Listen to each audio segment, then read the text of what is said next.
Hi, I'm Charles with AniCap. This is my recap for the anime Berserk of Gluttony. If you like my recaps, please consider subscribing. The story begins as a masked man fights several monsters. He demonstrates exceptional strength but is unsatisfied and wants more. We then watch as a man on a carriage is attacked by the same goblins and cries for help. Luckily for him, a couple of warriors arrive and the man is glad to be saved. The warriors easily defeat several of them, but there are hundreds more. This isn't a problem though, as they have more members in their group and proclaim that they will defeat all the monsters. Afterwards, we meet our protagonist named Fate, whose stomach growls from hunger. The band of warriors make their triumphant return and Fate hears them talking about their success. Fate states that he could never go goblin hunting like them since he is completely useless, and he has a stomach that never stops growling. Fate explains that he blames all his misfortune on his useless skill called Gluttony. He reminds himself to be grateful though, as at least he has a job. Sometime later, everyone marvels as the Holy Knights make their way through the town. They are a trio of Valeric siblings. A man then fears for his life as he accidentally drops some food that touches one of them, and the one named Hato questions what the peasant is doing. The peasant begins to answer, but Hato becomes furious that the man is speaking to him. The peasant begins to apologize, but this makes them even more mad. They warn that anyone that insults the Holy Knights will have their heads cut off.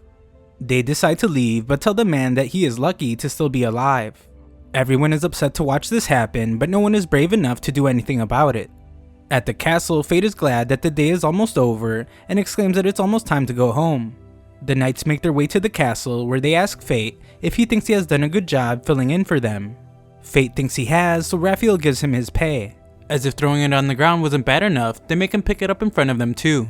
Hato very clearly steps on Fate's hand on purpose, but mockingly apologizes as he states that Fate was so filthy that he didn't notice him. Fate's stomach begins to growl at the most awkward moment, and Raphael points out how disgusting Fate is. The knights are furious since the growling makes it seem like they don't pay him enough, and they beat him relentlessly. Fate thinks about how in this world, there are haves and there are have-nots. What separates them are the special powers bestowed by the gods, their skills. The knights keep treating him like a punching bag and explain that he owes his livelihood to them. Someone with a worthless skill like his is only earning money thanks to the grace of holy knights like them.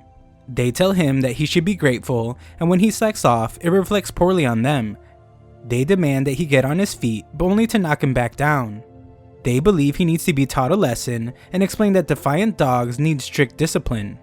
Just then, they are told to stop, since inflicting that kind of abuse on citizens they have sworn to protect is not an act of a holy knight. The girl talking is named Roxy, and she explains that watching the gate is an honorable duty for a holy knight. A duty that should be their responsibility. The knights consider it a difference of opinion, but decide that it's best to leave.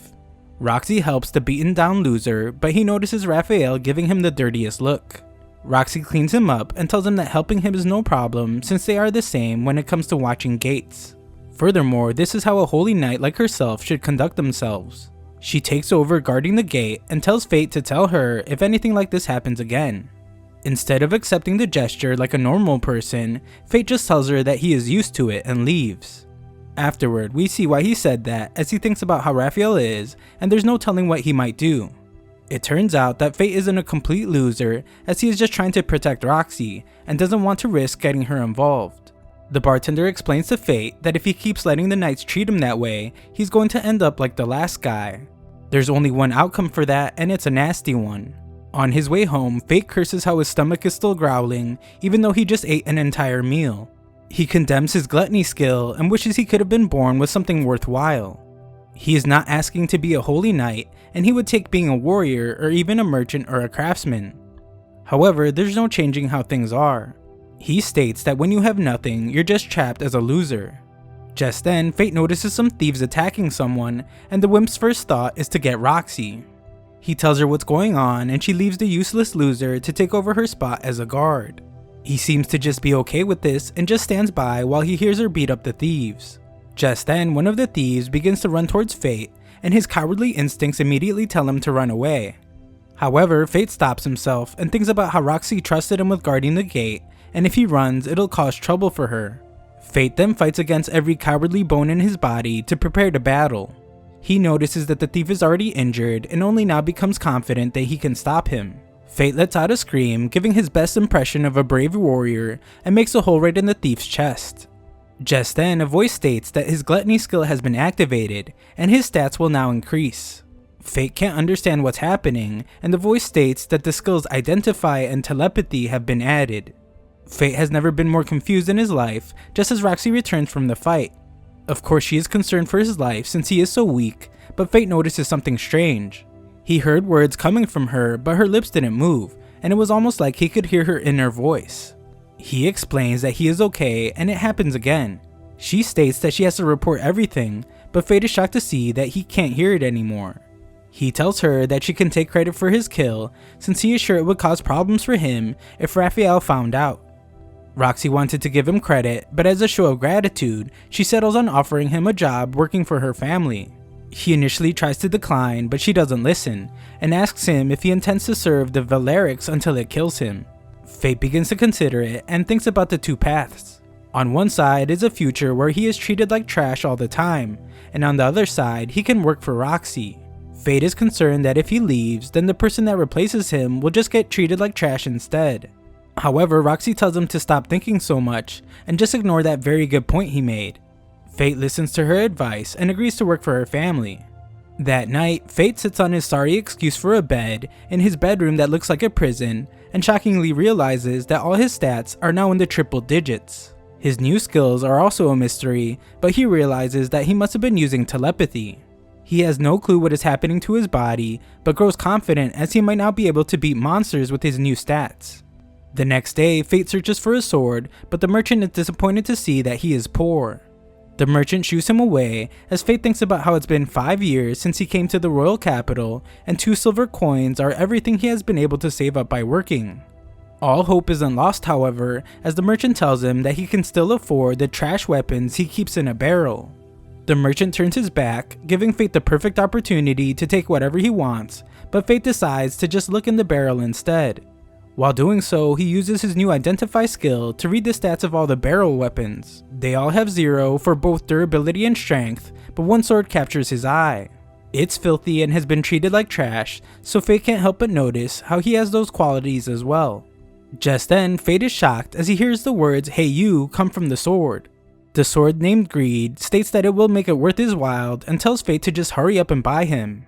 Greed knows about Fate's gluttony, and it says it's because they have a lot in common.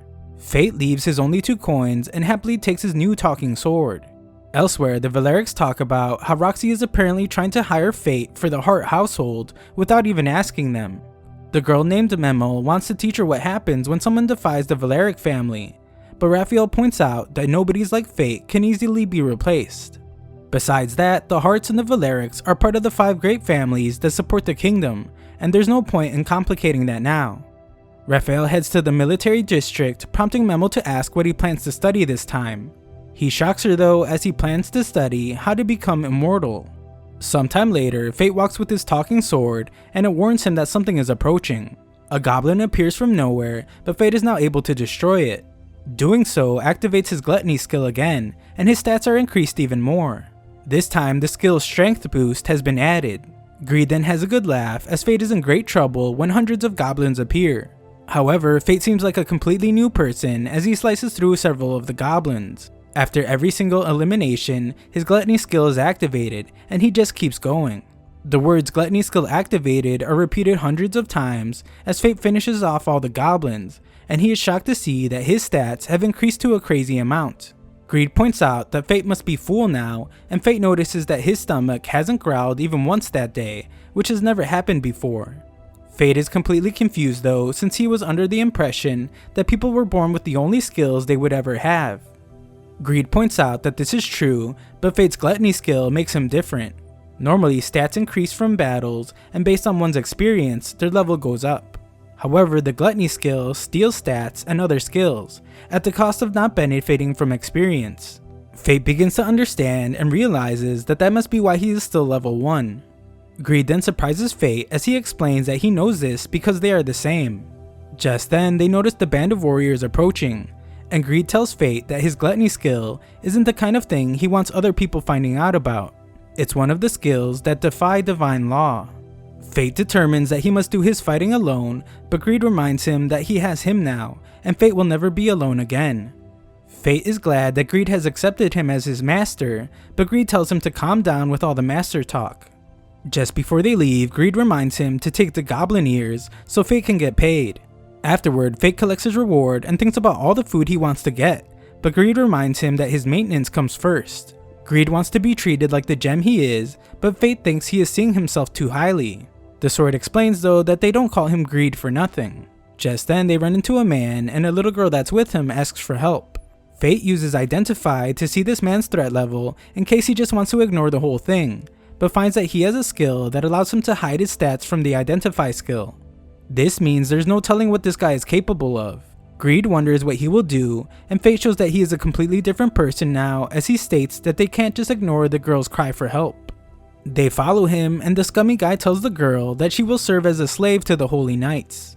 Greed points out that the guy is pretty tough and tells Fate that this is his last chance to turn back. As he prepares to fight, Fate thinks about how he finally has some power now, and if someone's suffering in front of him, he wants to help them with it. Elsewhere, a woman of the church speaks to a bunch of sad, parentless children. Instead of trying to find them some parents, the nun tells them about the Holy Laplace, the creator of their world. When Laplace departed the world, she gifted the people special powers known as skills. The children, probably wishing she would have gifted them some parents, can only eat if they give their thanks, so they do. One kid is super edgy though. He doesn't stuff his face like the others, and explains that the Holy Laplace doesn't play fair. The Holy Knights and Warriors have amazing skills, but he has such a weak one, and his weak skill is probably why both his parents haven't come back from getting the milk. The woman of the cloth explains that in the old times, when Holy Laplace protected the world, there were no skills or stats, nor did monsters exist. Back then, everyone was equal. This sounds like heaven to the unwanted child, and he wishes that he had been born back then. Just then, another nun arrives and frantically explains that she can't find one of their missing orphans. She leaves to continue her search, and the other nun sighs as she wonders where the girl named Sahara has gone. Back near Fate, we see that Sahara is actually the girl he followed. The kidnapper lets out his frustrations on a steel beam and leaves, probably because that hurt a lot and he doesn't want to admit it. However, this gives our boy the opportunity he has been waiting for to rescue the girl. Unfortunately, the bad guy was standing right there, and compares Fate to all the other foolish heroes that challenge him out of some misguided notion of justice. The despicable villain points out that Fate has no chance of beating him, especially while protecting the girl. Fate wants to get her to safety, but he doesn't even know where that would be. Luckily, Greed has an idea and tells Fate to back away. The bandana-loving bad guy thinks Fate is weaker than him, so Greed thinks that they can take advantage of his overconfidence. The bad guy chases them and points out that if he kills Fate in front of the girl, then she will never disobey him again. Greed is somehow able to sense the man and tells Fate to knock over some boxes, and Fate faces the man head on. Greed becomes concerned when the man uses his sharp edge skill and instructs Fate to just strike him down through his sword. Fate does just that as he uses Greed to just slice right through everything it touches, and Fate demands an explanation from Bandana Man. The man refuses to tell Fate which Holy Knight had him kidnap the girl, so Fate resorts to good old-fashioned torture. The man can't take the excruciating pain any longer and reveals that it was Hato. A quick scene then shows how evil Hato is as he uses orphans to help him with his target practice. Fate managed to save the girl though and finds that her stomach is grumbling. They formally introduce themselves and go to get some food. Apparently the girl has never eaten before as she tries to bite food that is clearly scalding hot, and Fate reminds her to be careful. Sahara cries as it actually turns out that she has never eaten meat before, so Fate gives her his too. Later, Fate takes her back to the orphanage and is surprised when he is thanked for the first time in his entire life. Fate explains that he has weak skill just like she does, and all it does is make him hungry. Even though Fate seemingly hated his own life just the day before, he thinks he has turned into some sort of life coach and gives Sahara some advice. He states that no matter how hard things get, if you can laugh them off, one day you'll find happiness. These words actually turn out to be that of his father. Back then, he didn't understand, but his father telling him that helped him make it to this point. The self-help guru states that this is why he wants Sahara to survive too, and he leaves. A quick look at his stats shows that Fate is progressing rapidly, and Greed congratulates him on learning his first technical skill, the one-handed sword technique, Sharp Edge. This is a big deal since with technical skills, he gets tech arts, which are like secret techniques. This specific one allows Fate to attack twice in the space of one strike. That's the sharp edge Bandana Man was going to use, so Fate would have been in big trouble if he did. Greed calls Fate a hero, but our humble protagonist states that he isn't one, and if he had known about the sharp edge attack, he wouldn't have risked it. Greed points out that the truth is, battles come down to luck of the moment. There is no guarantee the stronger person will always win, so Fate realizes that luck must have been on his side. Fate thinks to himself that he wants to get stronger, strong enough that he can win without getting lucky. Just then, Greed reminds him that his first day of working for the Hearts will be the next day, and Fate screams in agony as he remembers that he didn't buy any clothes. At a bar, a man explains that someone named Sir Mason was struck down by a divine dragon. It is uncertain what will happen to the Hart family, but it's likely that Roxy will succeed him. Unfortunately, Mr. Mason was the one keeping the Holy Knights from going completely out of control, and the old man is not sure that even Lady Roxy can keep them in line. The drunk asks about Fate, and the bartender explains that he used to drop by after work every day. The next day, Fate is amazed as it's his first time in the Knights District. The Hart family estate is just as amazing, and Roxy arrives to greet him. Fate is taken aback by her appearance, and she compliments him on how well he cleans up. With that awkward interaction out of the way, Roxy brings him into another one by introducing Fate to her recently deceased father. She explains that he was taken out 5 days ago by a divine dragon in Gallia. Fate thinks about how Gallia is a continent that's dominated by monsters. One of the Holy Knight's major duties is keeping them contained. Roxy explains that the duty fell to the Hart family this year. A dangerous task, but not one that should have been deadly. However, a divine dragon that hadn't left its lair in over 1,000 years killed her father's entire force. Fate is in disbelief as he realizes that Roxy looked out for him these past few days even though she was dealing with the loss of her father. She doesn't want him to be sad though. She is the head of the house now and wants them to work together to make it a joyful place. They go to shake hands, but Fate knows that it will activate his telepathy, so he points at some random person.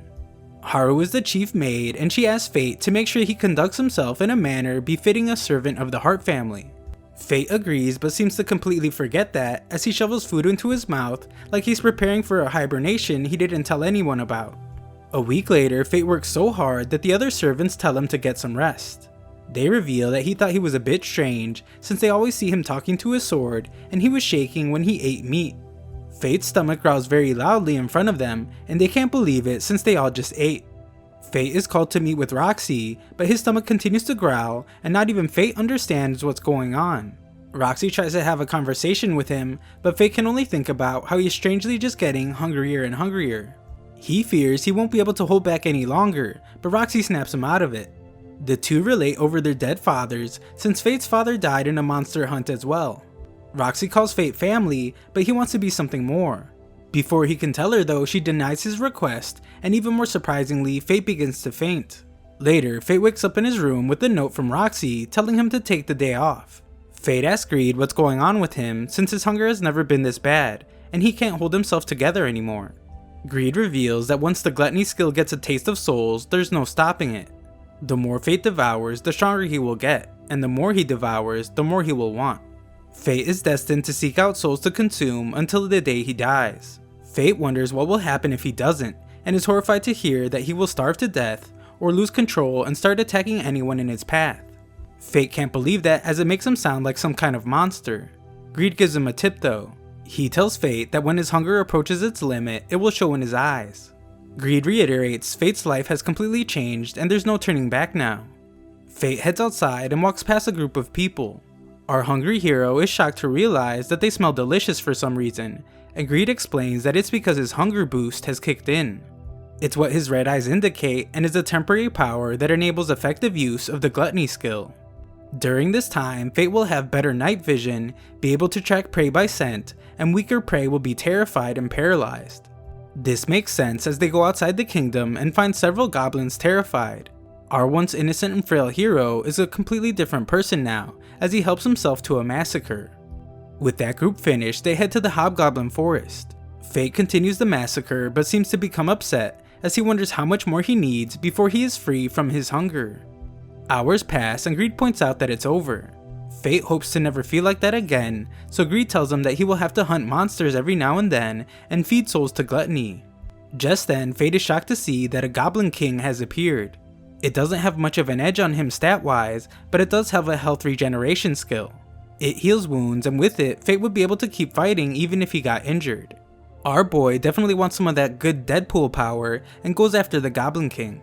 Fate gets disgusted though as the goblin devours a human, and Greed coldly points out that humans are a fine meal for monsters.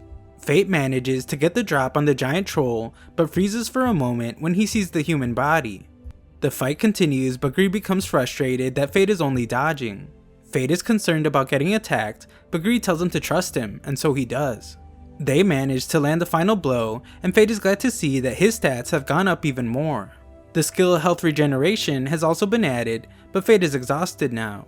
Greed then reveals that with Fate's current stats, he will be able to access Greed's first level, so he can achieve another form. All Fate has to do is hand over his stats as an offering to him. With his new form, Greed will be able to provide Fate with new functions.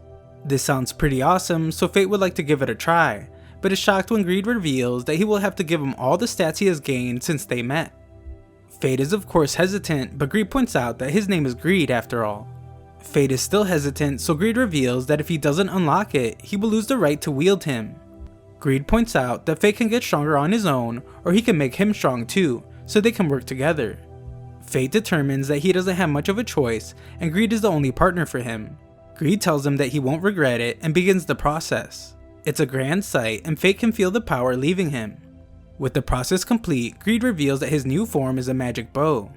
Some dumb goblin shows up at the absolute worst possible moment for him, and Greed instructs Fate to draw on the bow as the magical arrows will appear on their own.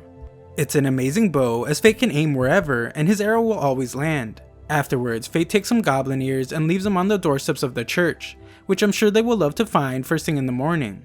Later, our heroic protagonist stops an intruder, but is shocked to find that it's actually Roxy dressed like a peasant. Fate wonders if she's really planning to go to the castle just like a normal old nobody, so she decides to tell him a secret since he has already seen her. She's going into town on a secret inspection. Roxy asks him not to tell anyone and imagines what Haru would say if she found out. Fate promises to not say a word, so she thanks him, but she also has the brilliant idea to have him accompany her as her escort. Fate is already a peasant, so he doesn't need a disguise, and they head into town. Fate keeps calling her milady, so Greed must remind him to stop, since people will notice. Roxy reminds him as well, prompting Greed to make a snide remark. Fate tells Greed to shut up, but Roxy thinks he was talking to her, so Fate just changes the subject. Roxy tells him to call her Lexi, and Greed can't help but make another remark, this time about how she couldn't think of a more creative name. Fate tells Greed to shut up again, causing the clueless Roxy to apologize to Fate for being so annoying. Fate urgently explains that it was just a misunderstanding, and Roxy, trying to act like she didn't just reject our boy very recently, says that she was excited to be going into town with him.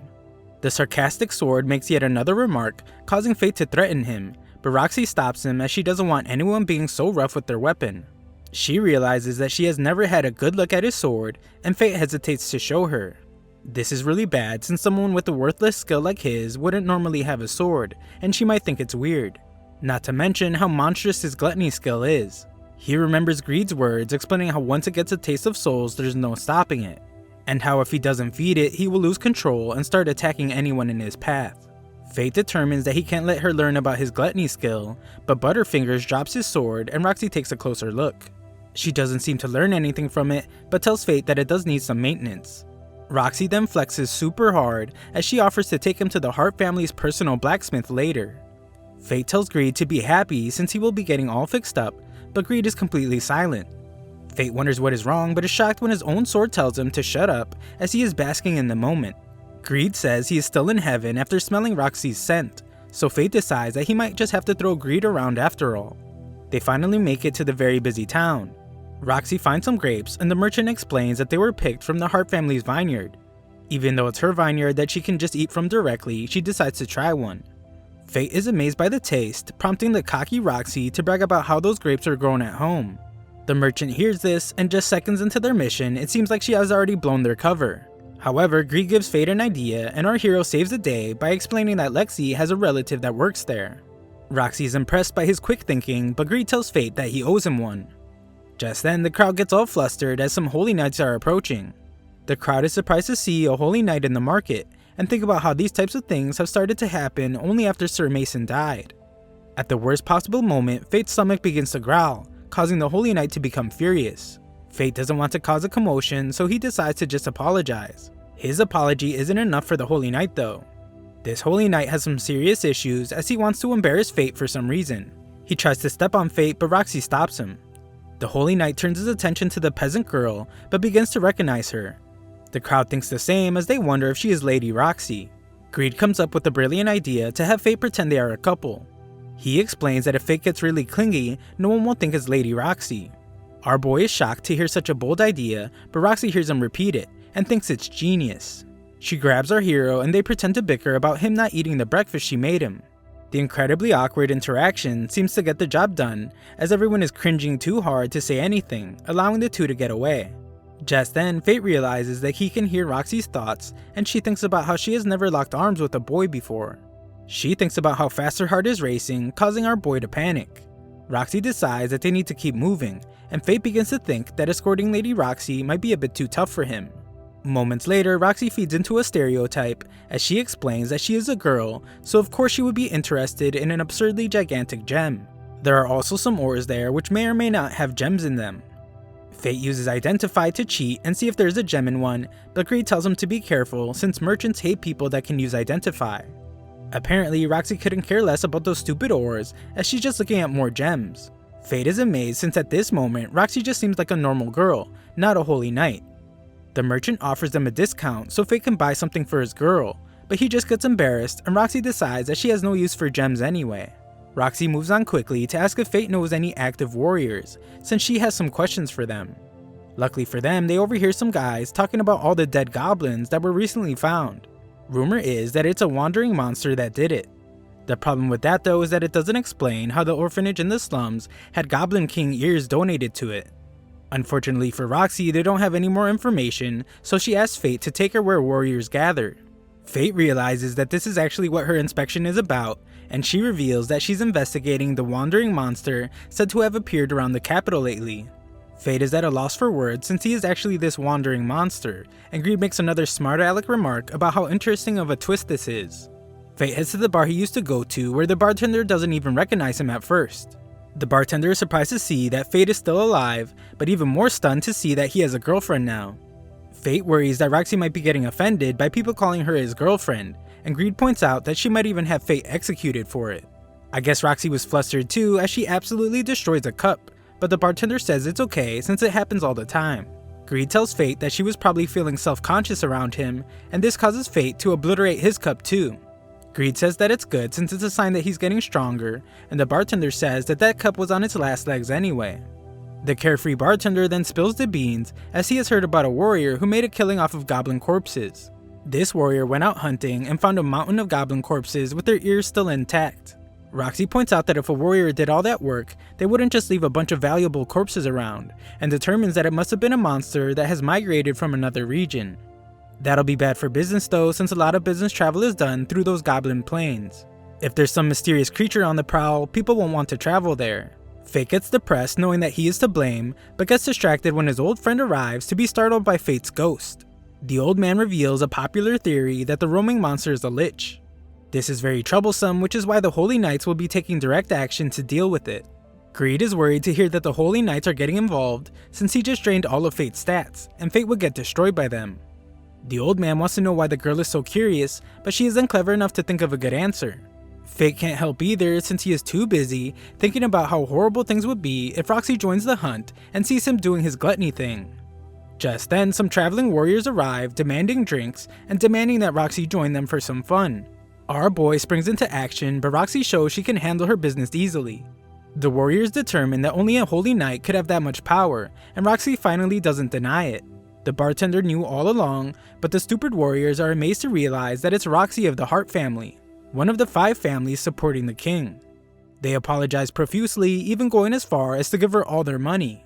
Roxy of course rejects it and expresses shame to see that the people the Holy Knights have sworn to protect view them as objects of fear. Her father dreamed of a world where holy knights and lowly peasants could laugh together. This is a dream she shares with him. They all begin to get along, and Fate thinks that until her dreams come true, he will follow her. Sometime later, Greed enjoys being fixed up a little too much, but we see that it worked out really well as he feels like a whole new sword. Afterwards, Roxy explains that she didn't know about the hunt because it's being led by the Valeric family and they simply didn't inform her. Just then, the two hear that Hato is hurting someone. The Valerics explain that they are simply taking a lost child into their protection. Fate releases the boy as it doesn't look like protection to them, and Roxy tells the Valerics that they will take care of the boy. However, she asks Raphael why she wasn't informed about the hunt for the wandering monster. He explains that he assumed she would be too busy mourning her departed father, but she points out that she is just fine.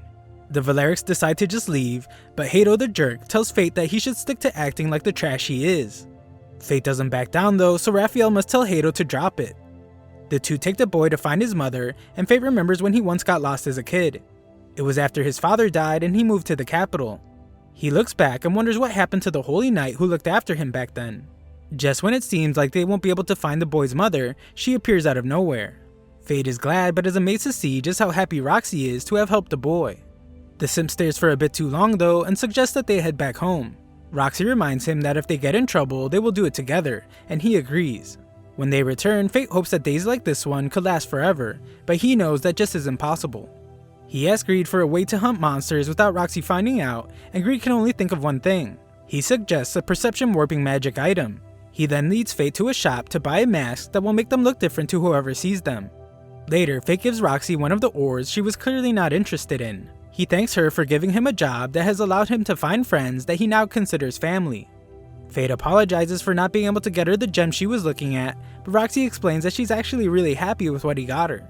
This powerful beast of a woman just casually cracks the thing open with their bare hands, and Fate points out how useful his identify skill is, as there's some pretty shiny stuff inside. Roxy promises to cherish it forever and wonders what she will give Fate back in return. Her ideas are a year's supply of meat or a whetstone for sharpening his sword, but Fate says none of that is necessary. However, Greed tells him to shut up and accept that whetstone since he needs to be taken care of.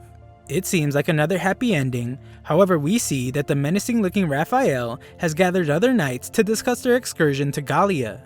Sometime later, a group of adventurers are shocked to find that the Lich got the drop on them again as all the monsters in a certain area have been eliminated. Their shock quickly turns to pants-wetting fear as these poor fools realize that the Lich that they now call Corpse is right in front of them. They run to change their underwear, and Fate thinks about how much he likes his new nickname, Corpse. Greed wonders if he is done for the day, but he isn't. Fate explains that he wants to get his stats as high as he can before the Holy Knights come after him. The next day, Fate looks like he's about to pass out from the stress of his double life shenanigans. Roxy interrupts him while he's hard at work to tell him that she has a secret mission for him. On their way there, Roxy shows him her family's land, and this guy thinks that his big secret mission will be harvesting grapes.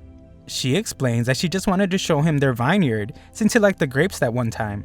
When they arrive at their destination, Roxy is concerned for her mother's health, but she explains that she's feeling better than usual. Roxy introduces our boy, not as her new friend or the guy that just bought her most cherished gift, but as a servant she hired, and she brought him to introduce to everyone. They greet each other and we learn that Roxy's mother's name is Aisha. Fate is glad to see that she's actually really nice, but shocked when she calls him over to ask if he likes her daughter. The two can't believe she would ask that, but Aisha makes it clear that she meant if he liked her as a boss. Our boy Fate then goes above and beyond as he declares that he cares a great deal for Roxy, and if he were allowed to, he would like to serve her until the end of his life. This is some pretty heavy stuff he is saying for someone Roxy just called her servant, so Roxy runs off to her room. Aisha tells Fate not to worry though, since Roxy has always run off whenever things got uncomfortable, just like this very awkward situation. She explains that Roxy was always a crybaby and would even throw a fit from just a glimpse of a bug. Fate points out how different that is from her cold, powerful behavior in the capital, and Aisha says that she still can't believe her little girl became a holy knight. Aisha worries about her, but Fate assures her that Roxy is a great holy knight. He tells her that the people have a lot of faith in her, and she can't help but be proud. We then see Roxy in her room with a creepy doll, and she has a memory of her father. He was proud of her becoming a holy knight, and she told him that she wanted to be the kind of holy knight he is. However, she realizes that she hasn't fulfilled her promise yet, and shamefully puts down the 3D printed action figure of him. A while later, we find that the big secret was actually to harvest grapes, and Fate takes a moment to taste some delicious juice. A man explains that the lords have personally helped cultivate this land for generations, and everyone on the property is proud to have pitched in to create this flavor. Fate seems not to care about asking sensitive questions, and asks if that includes the now dead Sir Mason. The man points out how his death must be hard on Roxy, but he is glad that she came to harvest grapes like she does every year. The man explains that she also does hunting while there, since it's harvest time for most crops, and that's when monsters called kobolds show up looking for food. He explains that the monsters come from a certain valley, but the two stop to have a laugh when our boy's stomach growls. Fate laughs on the outside, but knows that something dangerous is happening. Greed explains that after all those goblins, he is not surprised, since Fate's gluttony skill hungers for different souls. Afterwards, Roxy sends Fate home ahead of her as she has something to do. On his way home though, Fate sees a girl with a very dangerous looking weapon. This girl stops him and Fate is shocked to see that she has the same eyes he does. He tries to check her stats, but it doesn't work. The girl gives him a good look and strangely just says that it looks like she is too early. Fate tries to figure out what the heck this random chick is talking about, but she simply tells him that she originally came for the kobolds, but now he can have them. She declares that he owes her one and tells him that they will meet again. Greed says that he has no clue who that was, but Fate doesn't believe him. Fate points out how Greed always says something without him even asking, but for some strange reason, Greed is being awfully quiet now. Greed says he isn't lying and explains that there is some stuff even he, in all his greatness, doesn't know. Roxy shows up and is surprised as the white-haired girl is a galleon. Fate points out though that Gallia was destroyed. We then get a little history lesson as Professor Roxy explains that 4,000 years ago, Gallia was a great military power. But a surge in monsters caused their nation to collapse, and most of their people died. This girl is clearly a survivor though, and Roxy is amazed as she has never seen such a full-blooded galleon before. The two begin heading home, and Fate wonders if Roxy will be okay hunting the monsters on her own. Roxy explains to the overly concerned simp that she won't be alone, as the warriors who work there will be with her. On top of that, she is a holy knight, so she is certain that things will be fine. Butterfingers drops the grapes though, and the two have a good laugh. The next day, the farmers find out that the monsters had a grand old time in the vineyard. Moments later, we watch as everyone hides and prepares to get revenge on the kobolds. However, they are all shocked to see an unknown monster appear. Fate is way more hungry than shocked though, and Greed can tell that Fate's mouth must be watering. Mouth-watering at just the sight of the monster is a big problem though, as it means that time is running out. Fate realizes that he is nearly in a starvation state and panics as he can't let Roxy see him like that. He checks the monster's stats to find it's an unbelievable level 50, and it's called the Bringer of Lamentation. It's also a crowned beast, which is a powerful monster born from accumulated aggression over a long period of time. Greed says that it's nothing like the usual monsters and it's really bad news. They return to the village where everyone is panicking as they are certain that they don't have a chance against the monster. However, Roxy shows off her speech-giving skills as she calms everyone down by assuring them that she will slay the powerful beast. She tells the warriors to prepare for battle, but Greed tells Fate that they don't stand a chance. Roxy is told that the warriors need time to get ready, so they decide to wait until tomorrow to fight. Greed wants to know what the plan is, and Fate thinks about how a monster at level 50 is too much for him at the moment. However, he can't ignore the people that need his help, and can't ignore what's happening on Heart's land. More importantly though, he can't let Roxy die, and he tells Greed to get ready for battle. Later that night, Fate goes to the forest and Greed mocks him for always playing the hero. They watch the monsters walk around, and Greed explains that there are several kobold warriors around the crowned beast. Greed asks Fate what the plan is, and he simply says that he's going to fight like a glutton. He transforms Greed into his bow form and begins slaying the monsters. The stupid monsters have no clue what's happening, and we see that Fate's gluttony skill is activated after every elimination. Fate fires an arrow at the crowned beast, and this crazy thing uses one of his soldiers as a shield.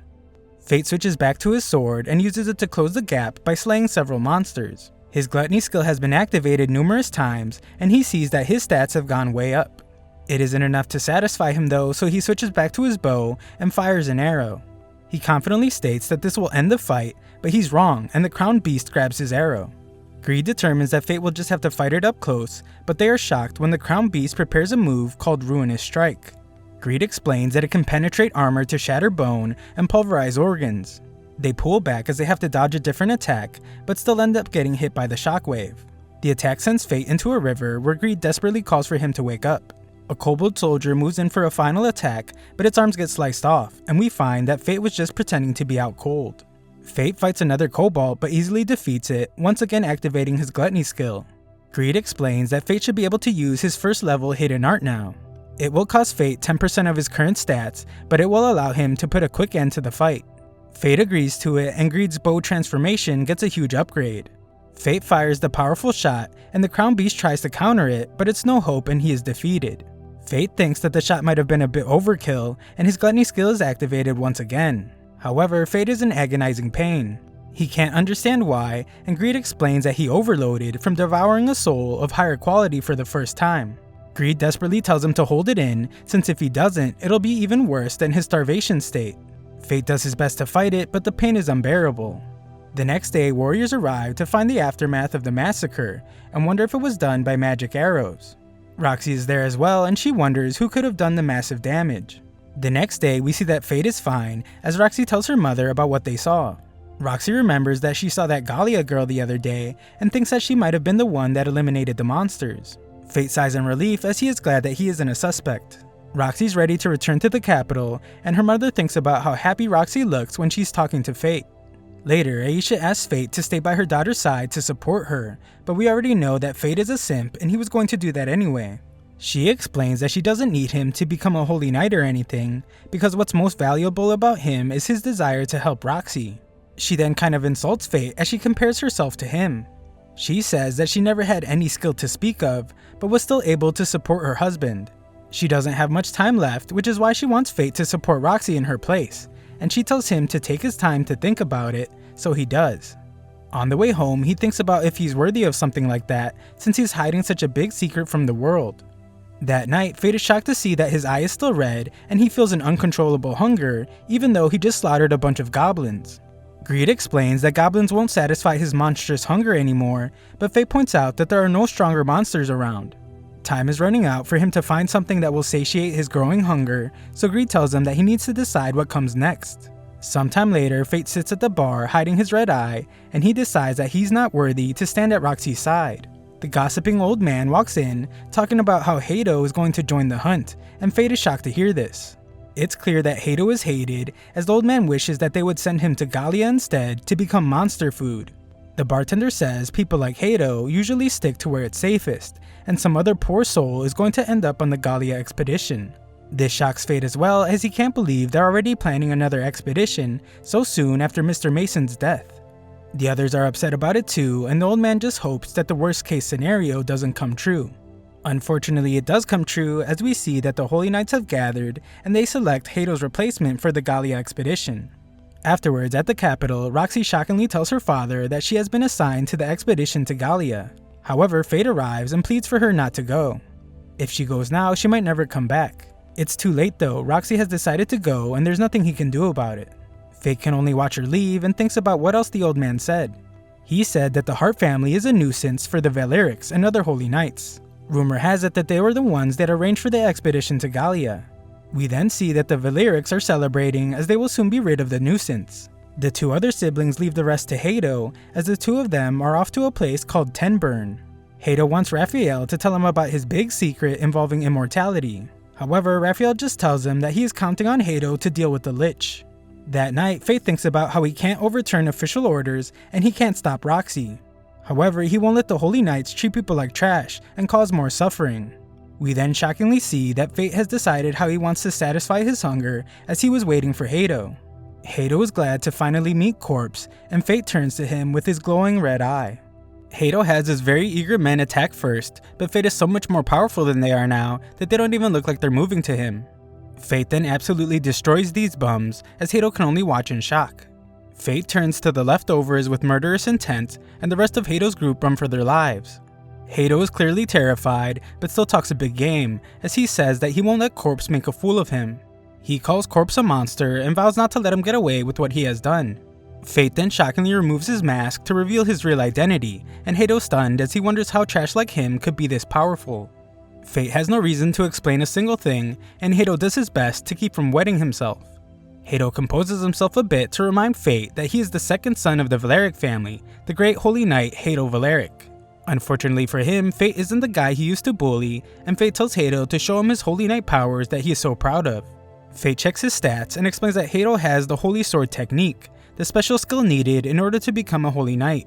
Fate wonders how someone like Hato ended up with it, and asks Greed if he will be able to shatter a holy sword. Greed is confident he's way better than Hato's garbage sword, and tells our boy to swing to his heart's content. The foolish Hato starts getting confident again out of nowhere as he calls Fate dumb for getting in the range of his sword. He uses an immense attack but is absolutely stunned when Fate ends up behind him. Hato desperately tries to attack Fate, but our boy just slices his sword in half like it's butter. Hato can't believe his holy sword was destroyed so easily, and Fate gives him back the other piece. Our boy is an absolute powerhouse now compared to the weakling he was before, and is now the one telling Hato to pick something up off the ground. Hato is at a complete loss for words, as I'm sure he has soiled himself, and Fate reminds him that he is a holy knight, so he shouldn't want to run away so badly. Hato trips over, riddled with fear, so Fate calls him pathetic and forces him up. Fate plans to teach Hato a lesson and reminds him of when Hato once told him that defiant dogs need strict discipline. The horrified Hato knows what's coming and begs Fate to stop. Fate just ignores him and introduces his face to the side of a mountain. Fate thrashes this dude through the forest, leaving Hato almost unrecognizable, and Hato begs for him to stop. Fate can't believe that this guy could beg for mercy since he treats people like insects. If that wasn't bad enough, Fate's precious Roxy is now heading into danger because of filth like him. Hato makes another desperate attempt to beg for him to stop, but our boy is beyond angry at this point and sends this dude flying high in the air.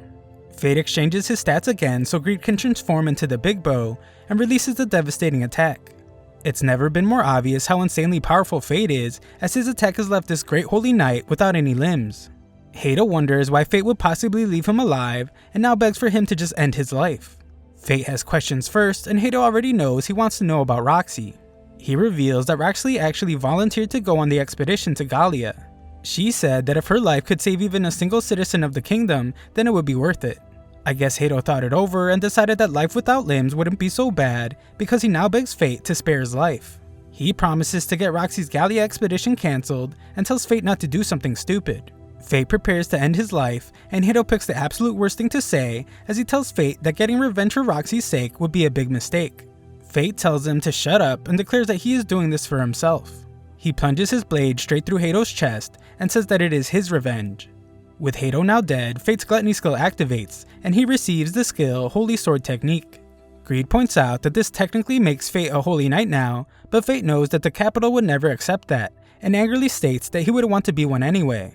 Greed explains that Fate can access his second level, so Fate accepts, because the idea of Hato's stats being inside him makes him want to puke. Greed transforms yet again and reveals that he can now become a great scythe. It doesn't just look cool, the curse embedded in the blade can cut through anything. This is great and all, but our simp wishes that it could cut short Roxy's trip to Gallia. Elsewhere, Roxy prepares for the expedition and puts the gem Fate gave her around her neck. Fate can't do anything about her leaving and can only watch with the background characters. Roxy tries to tell everyone not to be so sad and explains that 3 years will be over in no time. Roxy makes her way to Fate, where he tries to tell her how he feels. However, he stops when he reminds himself that he is a monster and he is no good for her. Roxy knows they will see each other again, and the two say their goodbyes. Afterwards, Haru gives Fate the recommendation letter that Roxy left him. As long as Fate is employed at a lord's manor, then the Valerics won't be able to hurt him. Fate realizes that Roxy worried about him till the very end, but he decides that he will reject the letter. Of course, Haru is shocked, so Fate explains that he's going to make his way as a warrior from now on. That night though, we find out the truth.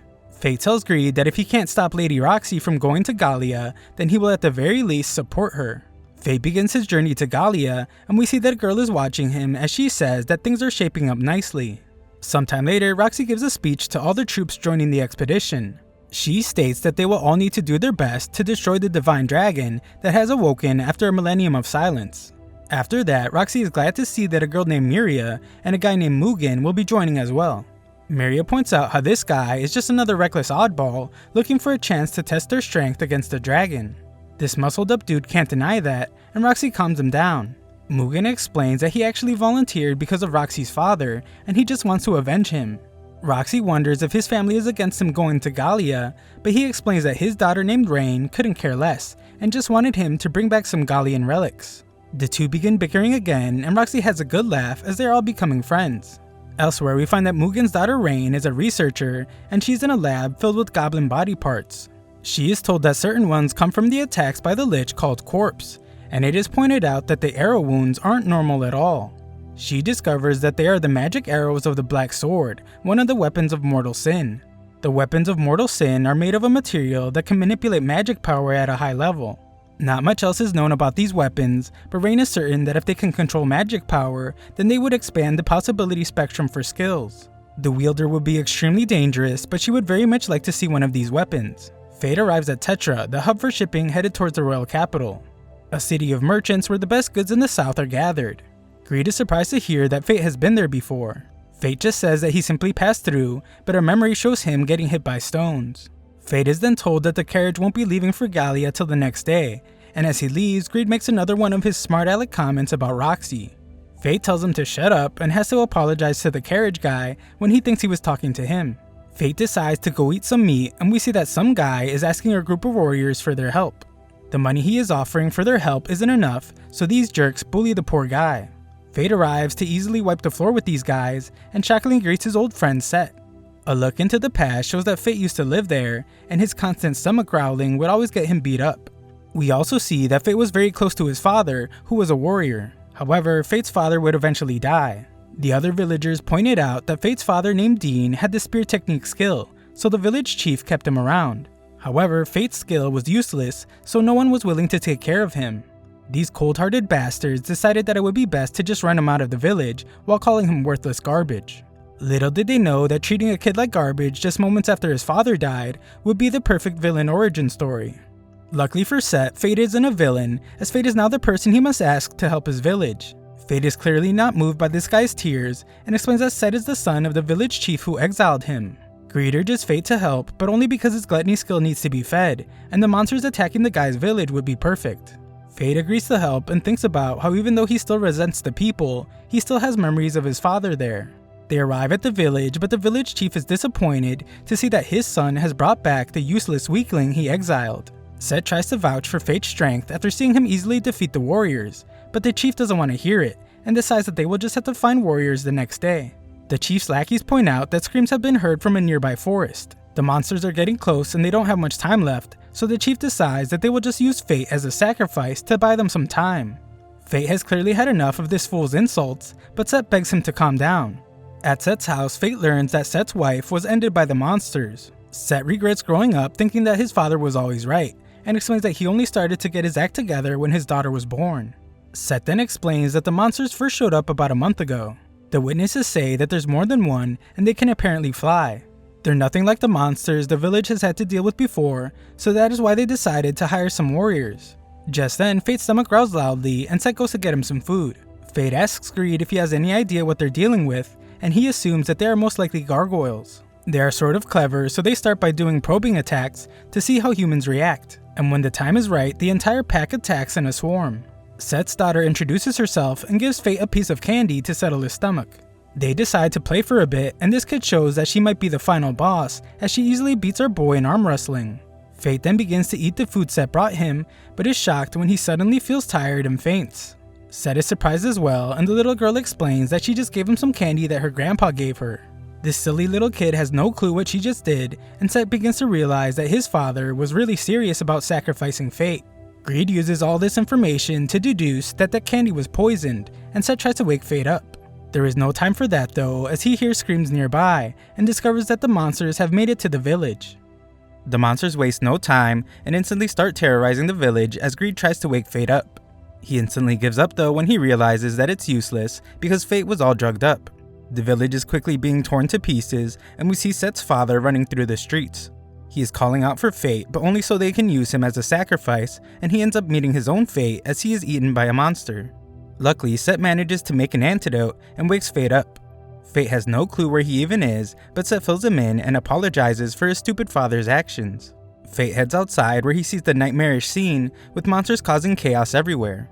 They are attacked, and Greed points out that they will have a really hard time if the monsters just keep taking shots at them from above. A quick check of their stats reveals that they are level 27 with Fireball as their skill.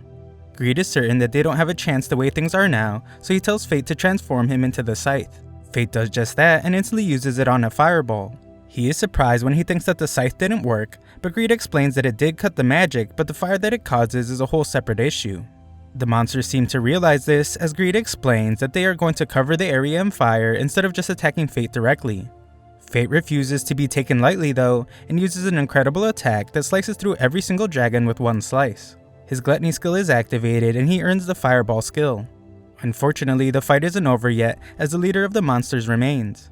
This giant behemoth is level 47 and its skills are Fireball and Fire Resistance. Greed, as useful as ever, points out that the giant monster is going to close in on him to hit him with its Fireball, and that will be his best chance to bring it down. Fate heard him loud and clear as the beast approaches, so Fate slices the thing right down the middle. Another victory means that his Gluttony skill activates again, raising his level and earning him the skill Fire Resistance. The next morning, Set sadly says that most of the villagers perished, including his father, so the village is finished. As if this guy wasn't depressed enough, Fate piles on and points out that the soil there is no longer healthy, and they will never be able to grow anything there ever again. Set is amazed to see that Fate can use the skill Identify, and wonders why Fate risks his life as a warrior when he could easily make a living using his Identify skill. Fate thinks about how his Gluttony skill is one that defies divine law, and answers Set by saying that he has no choice but to fight. Set then shockingly tells Fate to hit him right in the face, because he is a masochist and he wants to pay for what he did. Of course, Fate is shocked, but Greed encourages Fate to let the guy have it, since he really needs it to help him feel better. Set is actually pretty surprised when Fate doesn't even hesitate. He tells the guy to clench his teeth and clocks him right in the face. Set thanks him for making things right, and the two say their goodbyes. Fate heads home to see his dad, who went to go get the milk in heaven. He thinks about how as bad as this village was, he's going to hate to see it go. He will always have his memories with his father though, so he tells his pops that he's going to be fine from now on. Elsewhere, Roxy is informed that they are approaching a place called Lanchester, and she is warned about the Lord of Lanchester. The useless Mugen doesn't explain any further though, and simply tells her that she will find out when they get there. Sometime later, we find that Fate is being paid 3 gold coins to guard some guy in his wagon. The guy is worried that Fate might not be a great fighter, especially since he caught our boy almost falling asleep. But Fate explains that while he may not look it, he can fight pretty decently. This might soon be tested as a group stops the carriage to explain that the road is closed. These jerks tell the man to leave everything of value behind if he wants to live, but Fate reveals himself. Greed hilariously points out that Fate should have asked for more money, and Fate points out how his greedy sword sure lives up to his name. The cart driver seems to have lost his mind as he begs Fate to save him since he has a wife and kids and he needs to bring the milk back home. The bandits see this as a sign of weakness and prepare to plunder, but a random attack sends them flying sky high. Greed says that he only knows of one person who could pull off such a powerful attack, and we see that it's the girl from the other day. She tells Fate that he owes her for the cobalt she let him have, and she asks if they can give her a ride. This girl ends up tipping the entire carriage the second she steps on, and she must tell her insanely heavy weapon called Sloth to return to normal. The girl surprisingly knows that Fate has the Gluttony skill, as she calls him Fate of Gluttony, and she reveals that she knows because she has a skill of Deadly Sin too. She is surprised that Fate doesn't know about the skills of Deadly Sin, and Greed begins to casually whistle when she says that Greed should have told him. She introduces herself as Mine of Wrath, and her stomach begins to growl just like Fate's does. Mine scarfs down most of Fate's jerky, so he has to beg her to stop just as they arrive at their location. In town, a guy rescues a girl from some terrifying beast, and he introduces himself as Rudolph, the Lord of Lanchester. The driver points out that it seems like Rudolph is preparing to welcome the expedition to Gallia, and Fate is shocked since that means Roxy is coming. Greed has a gut-busting laugh as he points out how Fate was desperately chasing after her, and he ended up passing her by. The driver pays up, but Mine takes the money, pointing out that she was the one that rescued him. The boys decide to find a place to stay first, but Mine is exhausted and falls asleep right there. Fate ends up having to carry her, and Greed explains that she isn't much of a morning person. Fate wonders how Greed knows so much about her, but Greed pretends to be a non-talking sword again as he goes completely silent. People are pretty nice in this town apparently, as some random dudes greet Fate, but he notices a strange mark on the back of their necks. Fate is then told he can't enter a part of town unless he is a citizen, and he notices that the guards have a different mark than the others. Some other people have different marks as well, so Greed assumes that it's most likely different social classes. The people don't even seem to mind, so Greed determines that the citizens must really love Rudolph. Elsewhere, we find that Rudolph is pretty ruthless as he punishes a couple people for not behaving the way he wants. The whole point of them acting so polite is to demonstrate the superiority of the Lanchester family to the Hart family. This guy is out of his mind as he slices one of these people up, and he punishes the other for running off during a monster hunt. The guards realize that he has done 2 executions on the same day, so his behavior is getting worse. Our group finds a place to stay, and Greed finally reveals that Mine is an old acquaintance that he just keeps running into, and the same goes for her weapon, Sloth. Sloth is a weapon just like Greed, a weapon of mortal sin. Greed thinks Fate is ready, so he explains what the skills of Deadly Sin are. pride, envy, lust, sloth, greed, wrath, and gluttony. These skills were born by defying the laws put forth by the divine. That is why they are called the skills of deadly sin and weapons of mortal sin. Among them, gluttony is particularly sinful for having the potential to disrupt the limits of the divine system of leveling. Fate thinks about how once gluttony tastes souls, there is no stopping it, and that's his punishment. Greed points out that they all have to pay in one way or another, and the same goes for mine. Fate still can't understand why he was the one that ended up with this skill. He always got mocked, made a fool of, for a useless skill that just makes him hungry all the time. And just when he thought he gained some power, it turned out that he needs to keep killing to survive. Fate gets upset as he wonders what good is such a power, but Greed urges him to calm down. Emotional disturbance is never a good thing, but it could be extremely costly for Fate. This is because if Fate's mind isn't strong, Gluttony will take it over in an instant. For this reason, Fate needs to get strong enough to resist. Greed reveals that the trick is to sustain a state of near starvation, so Fate instantly wants to go practice. To do this, they head outside, where Greed tells him not to satisfy Gluttony all at once, and the goal is to get his fill slowly. Their prey this time is a Sandman, so Greed has Fate cast the fireball spell before he fires his arrow. This arrow does insane amounts of damage as the giant monster is instantly evaporated. Fate's Gluttony skill consumes the monster's soul, but like always, it begins to desperately crave more. More Sandmen appear, causing Fate's hunger to grow so much that it causes him physical pain, but Greed reminds him to hang in there. Fate can barely fight back the urge to devour more souls, and he realizes that he has a long night ahead of him. Back at the inn, Mine wakes up starving and finds a poster that states that whoever defeats the sand golem will be rewarded. A mysterious man explains that not even Sir Rudolph can slay the sand golem, but if it isn't defeated, only death awaits. Back outside, Fate eliminates another Sandman, but he has gotten the hang of controlling the hunger between souls. It's not easy though, as he compares it to only drinking one sip of water at a time in a desert. They are done training for the night, so it's time to finally satisfy Gluttony. The timing works out perfectly as Fate smells the scent of a crowned beast nearby, and it will make a fine main dish for the night. We see that his main dish is the sand golem, and it's attacking some people. Fate arrives to claim the beast for himself, but the people clearly don't know who they are talking to, as they tell him that he won't be able to beat the thing on his own. Greed wonders if Fate is playing hero again, but our boy says he isn't, and he is just getting his fill. This giant sand thing is an insane level 60, and it shows its powerful attack, but Fate counters it with his fire arrow. The arrow lands, but Fate is pushed back, and this thing uses its sandstorm attack. The all-knowing Greed warns that once it pulls Fate in, it will crush him with rocks. So Fate decides that he will just have to cut through the monster and its spell. He transforms Greed into the scythe to do just that, and prepares to finish it off. However, the monster's core escapes into the sand, so Fate switches to the big bow. Greed explains that he will need 20% of Fate's stats this time to get to the core, so Fate agrees and throws some fire on top of all that as well.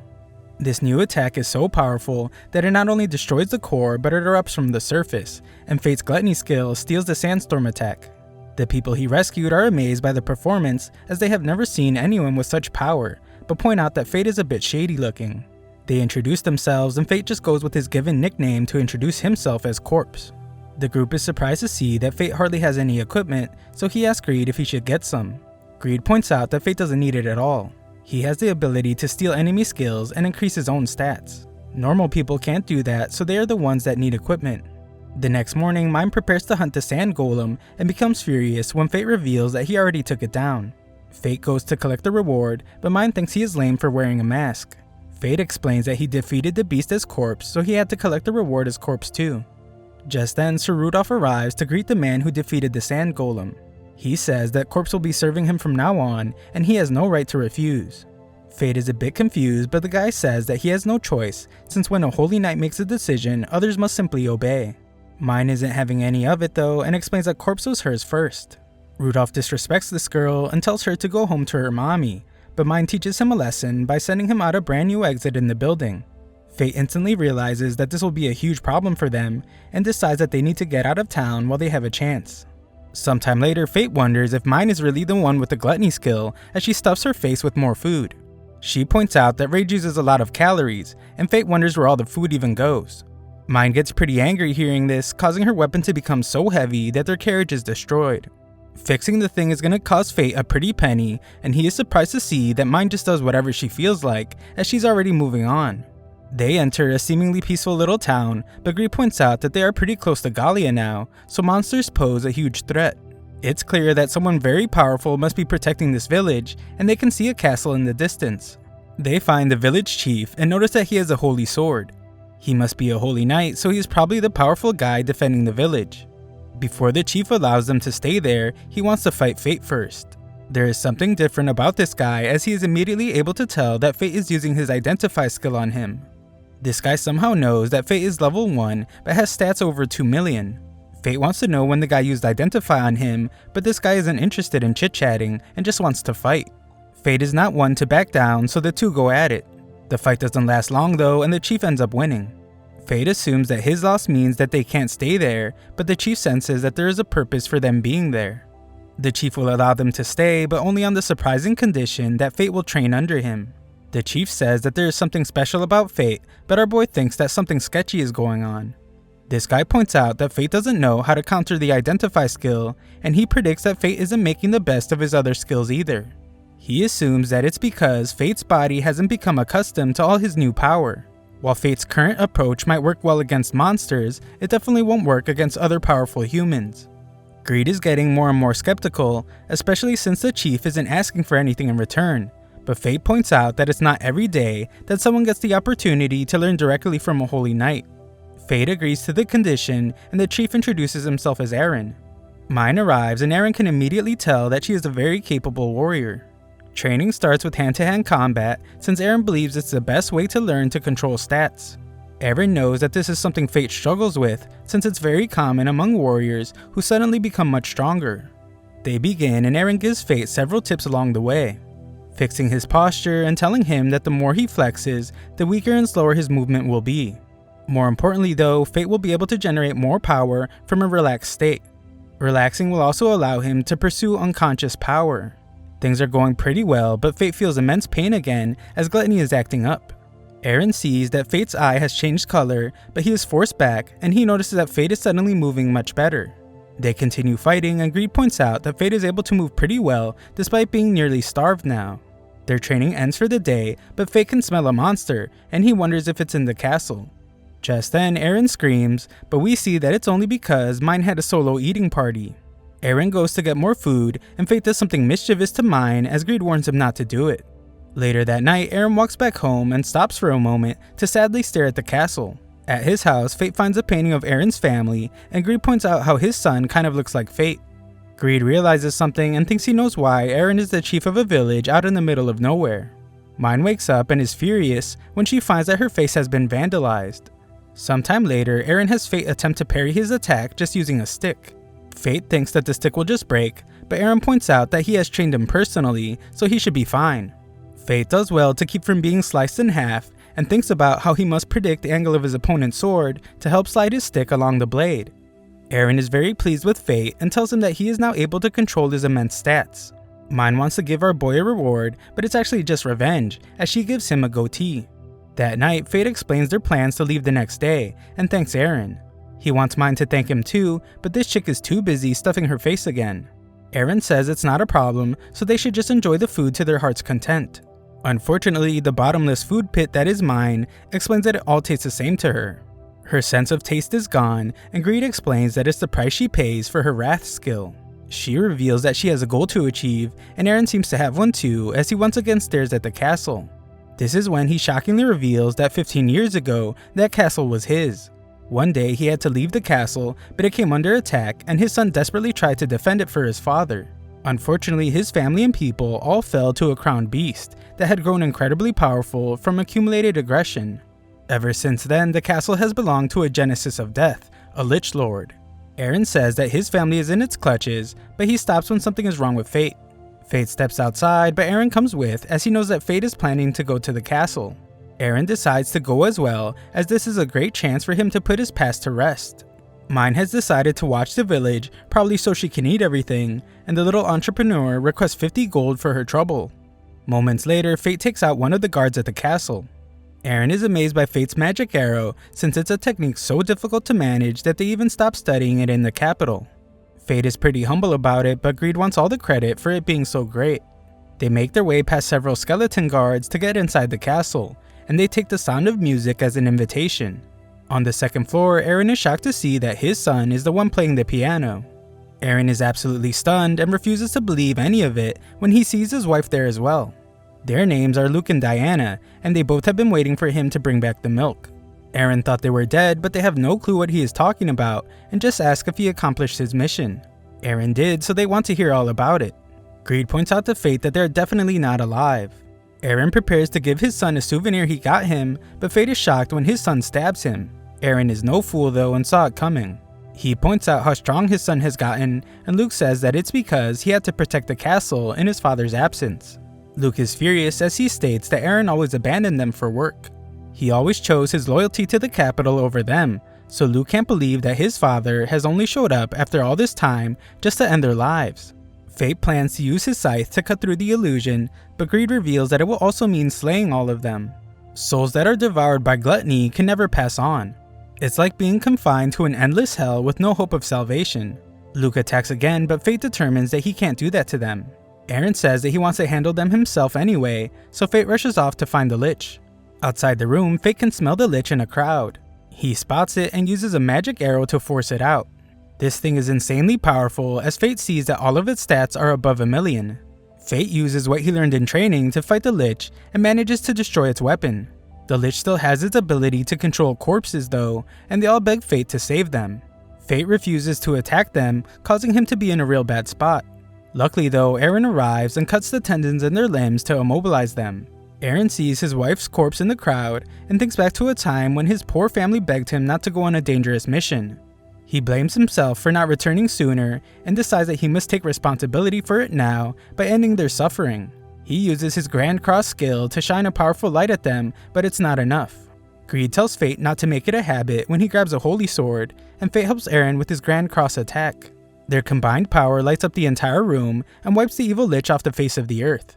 Afterwards, Eren apologizes to his family and their spirits appear. They tell him that it's not his fault, but Eren knows that it was. He regrets ever leaving them in the first place and apologizes. He promises to live a life in a way that will honor their memory, and finally gives his son the souvenir. Eren says farewell to his ghost family, and the illusion begins to reappear. The Lich makes one last attempt to take Eren's life, but Fate destroys it, and his Gluttony skill steals all of this thing's crazy stats. Fate feels a lot of pain for a moment, but is glad that Eren gets to say goodbye. They are gone now, and Eren says that once he finishes what he needs to do, he will join them. Afterwards, Eren explains that he has exceeded his level limit, and assumes that it was because of fighting by Fate's side. There is still an entire horde of monsters that need to be dealt with, so the two decide to have a competition. After that, Eren gives Mine her fee for protecting the village, and she says that money is needed to rebuild the village. This little capitalist explains that money doesn't lie, and that is something a person learns if they live long enough. Eren then remembers where he has seen her before. 50 years ago, monsters appeared in this town, and he caught a glimpse of her. Fate is shocked to hear how long ago that was, and even more surprisingly, Eren says that she looked exactly the same. Mine compliments his good eyes and tells Eren that with the millennium of training, he might be able to catch up to her. She points out that humans have their limits, so Eren wonders what that makes her. Her explanation is simple. She is a phantom who is not allowed to die. After Fate's eye returns to normal, he reveals to Eren that he has a condition that requires him to slay monsters frequently. Surprisingly, Eren knows that Fate's soul is affected by this. He tells Fate to return to the village after he does what he needs to do, as he has something very important to tell him. Elsewhere, Memel is amazed to see that Raphael has obtained the Philosopher's Stone. She doubted him at first, but is now beginning to think that he might be able to achieve immortality after all.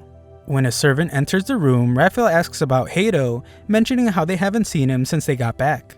Raphael is stunned to hear from the servant that his brother was killed during the hunt.